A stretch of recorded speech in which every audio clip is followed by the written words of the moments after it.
Hey, amazing superstars, amazing learners. This is Shapon. It's been a really long distance, more than 85 days, and honestly, a tough chapter in my life. I was away in jail, but the time taught me something very powerful. Words have real strength.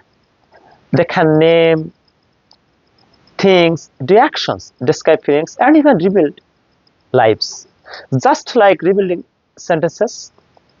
Today, I'm back because of you, because teaching English with you keeps fire alive. So look at the whiteboard to my left and right.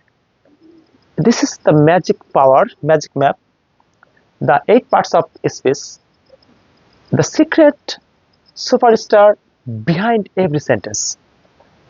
তো আজকে আমি আজ থেকে 85 দিন আগে আমি parts of স্পিচের এলিমেন্টের আলোচনা করেছিলাম। তো আজকে আমি তার দ্বিতীয় পর্ব আলোচনা করছি, সেটা হলো noun, pronoun, adjective, verb, adverb, preposition, conjunction and interjections. Noun কি, কাকে বলে, কত প্রকার, কি কি, আমি এটার একটা জাস্ট আজকে একটা ওয়ার্ড দিয়ে এটার সামান্য পরিচয় দেব। আগামীতে আরো এর বিস্তারিত ক্লাস আসবে। তো please let's rock this another. Noun is a naming word. Noun is a naming word. পুরোপুরি সত্য না হলে এটা noun is a naming word. এবং pronoun, pronoun is a substituting word. এবং আমি লিখেছি to my right adjective. Adjective is a qualifying word. এবং verb is a doing word. পুরোপুরি সত্য নয়, ডুইং, অ্যাকশন, বিং ওয়ার্ডস।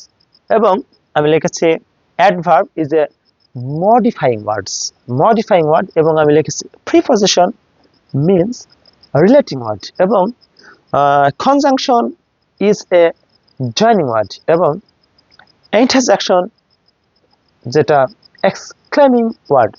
তো আশা করি এই প্রত্যেকটা 8 প্রকার পার্টস অফ স্পিচের শুধু পরিচয়টা জানলেন, কোনটা কি ওয়ার্ড।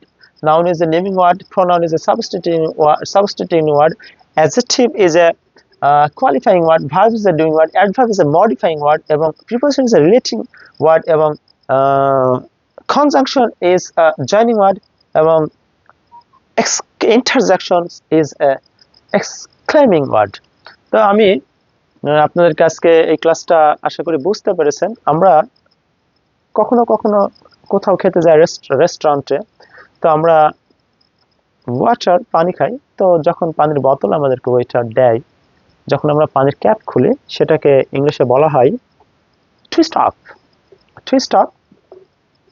আমরা পানি, আমি যখন এটা খুললাম তখন সেটাকে বলে টুইস্ট আপ। আর যখন এটাকে আমি লাগাবো ক্যাপটাকে, তখন বলে টুইস্ট অন দ্য ক্যাপ। তো আশা করি আপনারা দুটো ইংরেজি শিখলেন, টুইস্ট অফ খোলা এবং টুইস্ট অন লাগানো। এবং আশা করি এই ক্লাসটা আপনারা বুঝতে পেরেছেন। তো সে পর্যন্ত যারা ক্লাসটা দেখলেন, নিজের খেয়াল নেবেন। Till then, stay good, bye bye, congratulation.